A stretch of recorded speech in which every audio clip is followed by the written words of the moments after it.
네, 오늘 순서는 이제 한국거래소에 대한 소개부터 해서 Q&A 순으로 마칠 예정이고요. 먼저 한국거래소를 소개를 해드리면은 한국거래소는 자본시장법상 증권 및 장내 파생 상품의 공정한 가격 형성과 그 매매, 그 밖의 거래의 안정성 및 효율성을 도모하고자 2005년도에 설립이 되었습니다. 그리고 주요 기능으로는 증권 및 파생 상품의 시장 개설 운영, 그리고 신규 상품의 상장, 유통시장의 공시, 그리고 상품의 매매, 청산, 결제, 불공정 예방 등 시장 감시 기능, 그리고 나아가서 해외 거래소의 증시 설립 지원 및 그다음에 증시 IT 수출이 주요 기능이 되겠습니다. 네, 다음은 이제 통합거래소인 한국거래소의 출범 과정을 보시면은 그 시초는 1956년에 증권거래소가 설립되었고요. 96년에 코스닥 증권시장 코스닥위원회, 그리고 99년에 선물거래소가 2005년 1월 27일 통합되어서 현재의 한국거래소가 되었습니다. 현재 한국거래소 인력 및 조직을 보시게 되면은 상임임원 7분을 포함해서 총 691분이 지금 재직 중에 계시고요. 그리고 경영지원본부, 유가증권, 코스닥시장, 그다음에 파생상품시장 등의 3개 시장 부서, 그리고 시장감시본부 등 총 5개 본부와 24부 사실 98팀 3사무소가 현재 조직으로 구성되어 있습니다. 그리고 저희 이제 많은 분들이 아시겠지만 한국거래소의 본사 같은 경우에는 본사가 부산에 있어가지고 이제 부산에는 경영지원본부와 파생상품시장본부가 있고요. 그렇습니다. 그리고 저희도 해외 사업을 많이 하는데 현재 해외 사무소는 아까 앞에 있었던 수출입은행처럼 많지는 않고요. 북경 사무소에서 중국 기업들 상장 유치를 지원하고 있습니다. 한국거래소가 취급하는 상품을 보시면은 주식, 채권, 파생 상품 등이 있고요. 특히 주식 같은 경우에는 상장 기업들의 주권을 포함해서 이제 많이 들어보셨던 ETF, ELW, 그리고 최근에 스펙 그런 것들이 있고, 파생 상품 같은 경우에도 이제 대표적인 상품이 코스피 200 옵션, 선물 등이 있습니다. 다음 이제 주요 시장 통계를 보시게 되면은 저희 한국거래소가 출범 전인 2004년도에 주가 지수가 895포인트에 불과했지만 어제 기준으로 2037포인트를 찍었죠. 오늘은 몇 포인트인지 모르겠는데 혹시 아시는 분 계신가요? 오늘 올랐나요? 아, 다들 모르시는군요. 저도 이제 바빠가지고 체크를 못했는데 드디어 저희가 이제 2007년도에 이어서 다시 2000포인트 시대를 개막을 했고요. 바람은 뭐 점점점 더 이제 저희 뭐 더 나갔으면 좋겠고, 시가총액 같은 경우에도 2004년도에 400조 원에 불과했지만 어제 기준으로 1225조 원을 기록했고요. 상장 기업 수는 2010년 11월 말 기준으로 1792개사가 있어서 세계 9위 수준입니다. 그리고 세 번째 있는 파생상품 거래량 같은 경우에는 독보적인 세계 1위를 차지하고 있고요. 자세한 내용은 뒤에서 한번 다시 설명을 해드리도록 하겠습니다. 네, 다시 보시면 바로 나오는군요. 네, 저희 한국거래소의 파생상품 같은 경우에는 2009년 거래량 기준으로 세계 1위이고, 그리고 이제 개별 종목 기준으로도 세계 10위권 이내에 5종목이 있고요. 특히 코스피 200 옵션 같은 경우에는 거래량이나 거래대금 기준에서 진짜 타의 추종을 불허하는 세계 1위 상품이고요. 네, 다른 외국 기관에서 많이 상당히 놀라고 있죠. 네. 다음 이제 해외 사업 현황을 보면은 비록 저희가 해외에 북경 사무소밖에 없지만 사실상으로는 이제 글로벌 거래소를 지향하면서 많이 나아가려고 하고 있고요. 현재 CME와 유렉스와 연계 거래를 통한 야간 시장을 개설을 했고요. 그리고 라오스와 캄보디아는 해외 거래소를 설립을 해서 지분을 취득하였습니다. 그리고 말레이시아와 베트남에는 IT를 수출하고 있고, 또 몽골에는 증시 현대화 사업을 추진하고 있습니다. 이렇게 간단하게 한국 거래소를 소개하고 이제 그러면 이제 한국 거래소에서 필요한 인재상을 말씀을 드리면은 보시는 바와 같이 변화와 혁신을 주도하는 사람, 세계 최고의 전문가를 추구하는 사람, 협력과 책임을 다하는 사람, 신뢰와 믿음을 중시하는 사람을 뽑고 있고요. 이러한 내용은 홈페이지에 있는데 물론 자기소개서 쓰실 때 이러한 내용을 바로 쓰진 않으시겠죠. 네, 바로 쓰면 좀 불이익이 있으니까 참고만 하시고요. 그 다음에 이제 본격적으로 채용 전형 및 계획에 관해서 설명을 드리겠습니다.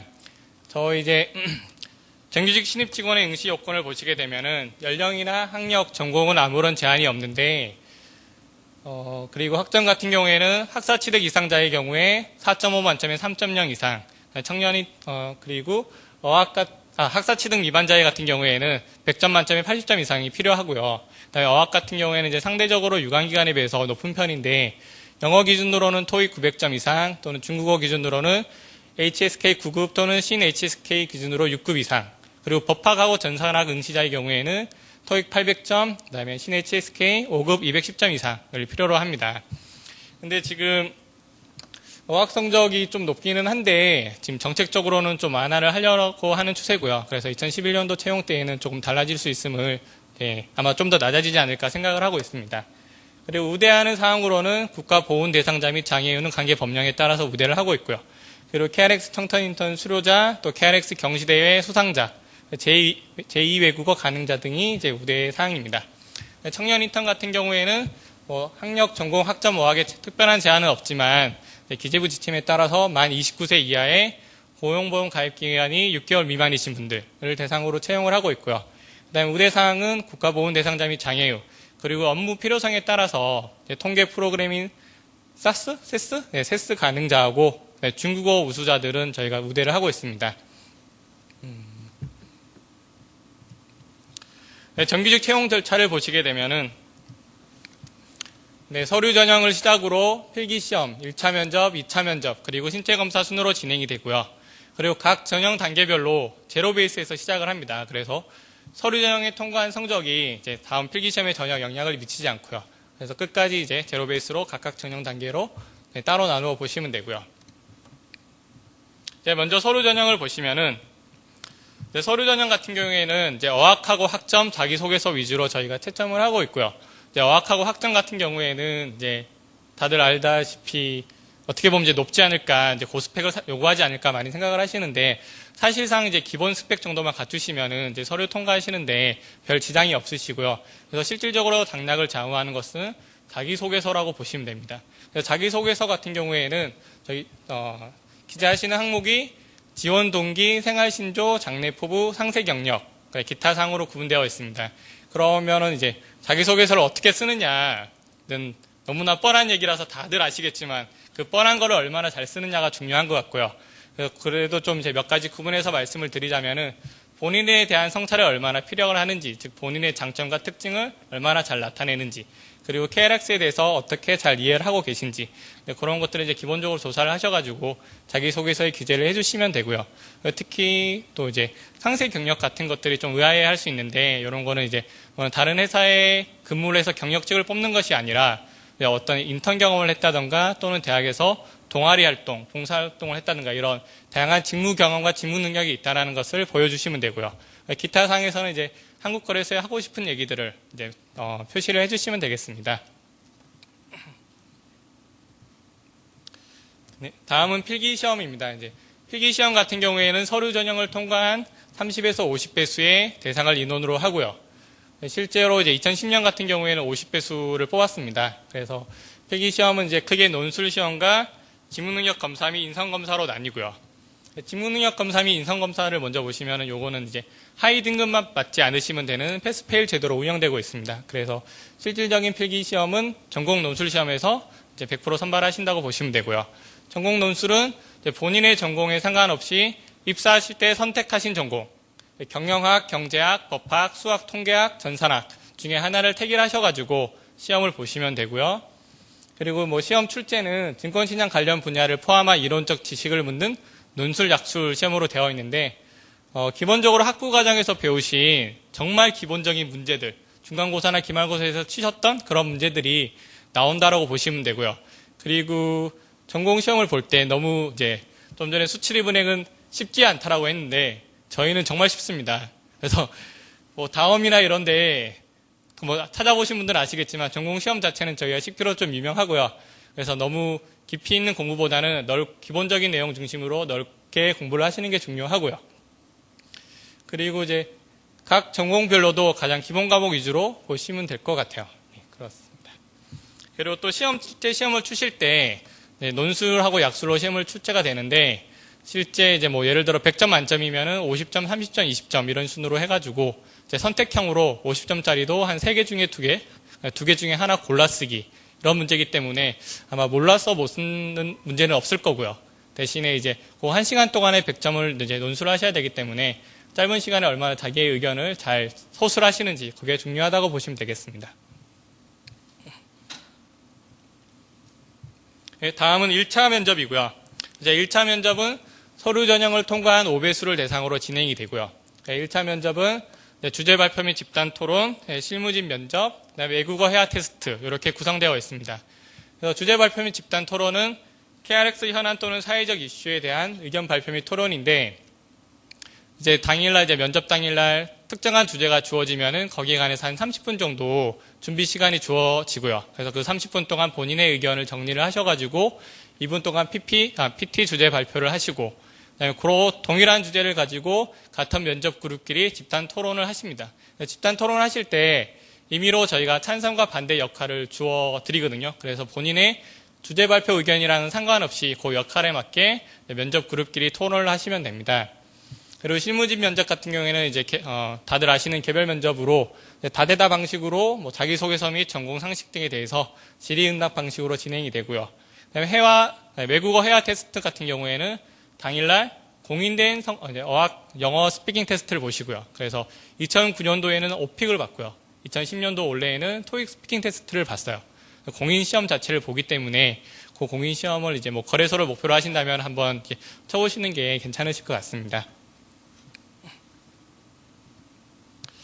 네, 다음은 2차 면접 및 신체 검사인데, 2차 면접 같은 경우에는 1차 면접을 통과하신 3배수를 대상으로 이제 임원 면접으로 이루어지고요. 이제 면접위원은 임원분들을 포함해서 외부 이제 위원들이 오셔가지고 면접을 보고요. 그래서 뭐 인성, 가치관, 장래성 등에 대해서 질의응답 방식으로 진행이 됩니다. 네, 임원 면접이 끝나면은 마지막으로 이제 신체 검사가 있고요. 신체 검사는 이제 적격성 판단만 하기 때문에 실제로 이제 떨어지신 분들은 한 분도 못 봤어요. 없었는데 간혹 이제 신입 직원들 중에 고혈압이신 분들이 많으시더라고요. 네, 그래서 좀 그렇죠. 네, 그래서 이제 채용 이제 취직 준비하시면서 본인들 건강 관리도 잘 챙기시기 바라고요. 네, 다음은 이제 청년 인턴 채용 전형입니다. 청년 인턴은 정규직이랑 다르게 서류 전형, 면접 전형, 신체 검사 순으로 진행되고,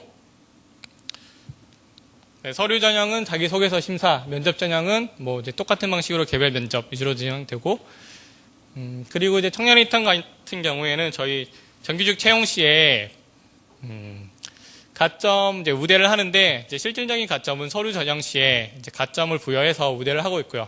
이제 그 밖에 필기 전형이나 면접 전형에서의 가점은 따로 없습니다. 그래서 좀 어떻게 보면 약간 좀 서운한 거 아닌가 싶을 수도 있는데, 실질적으로 저희가 이제 필기 시험이 사실상 좀 어렵다, 상대적으로 어렵다 보니까 이제 필기를 많이 통과를 못 하시는데 인턴분들이 이제 필기를 통과해서 면접까지 오시면은 대부분 이제 합격을 하시더라고요. 그래서 그런 면에 있어서는 참 인턴이 나름대로는 좀 메리트가 있는 것 같고요. 그래서 본인 이제 기본 전공 시험만 잘 준비를 하시면은 이제 뭐 어렵지 않게 들어오지 않을까 싶고요. 그리고 이제 수료자에 한해서 저희가 가점 부여를 하는데, 수료자는 다들 아시다시피 3개월 이상 근무하신 분들이 대상이 되고 있습니다. 다음은 이제 정규직하고 인턴 채용 계획이 되겠는데, 네, 정규직 같은 경우에는 이제 2011년 하반기에 9월에서 12월에 채용할 예정이고요. 8월 말이나 9월에 공고 및 서류 전형을 이제 접수하고, 10월에 면접, 11월에 필기시험, 10월에 필기시험, 11월에 면접을 진행하고 12월에 이제 신체 검사를 해서 최종 합격자를 선발하고, 이제 모집 인원은 땡땡명인데 저희가 보통 15명 내외로 채용을 해왔고요. 네, 앞에 계신 분 웃으시는데, 저희가 뭐 큰 기업 산업은행이나 뭐 수출은행에 비해서 채용 인원은 상대적으로 적긴 하나, 실질적으로 이제 거기에는 또 많은 분들이 응시해서 몰리기 때문에 실질적인 경쟁률은 똑같지 않을까 생각을 하고요. 그래서 여기 이제 한국거래소 채용 설명회에 앉아 계신 분들은 한국거래소를 희망하시는 분들이라면은 굳이 모집 인원에 상관없이 본인이 가고 싶은 곳에 지원하는 것이 중요한 것 같습니다. 그리고 청년 인턴 같은 경우에는 2011년 상반기에 45명 채용을 할 계획이고요. 하반기에 15명 내외로 채용을 할 예정입니다. 네, 그럼 이상으로 한국거래소 채용 설명회를 마치도록 하겠습니다. 감사합니다.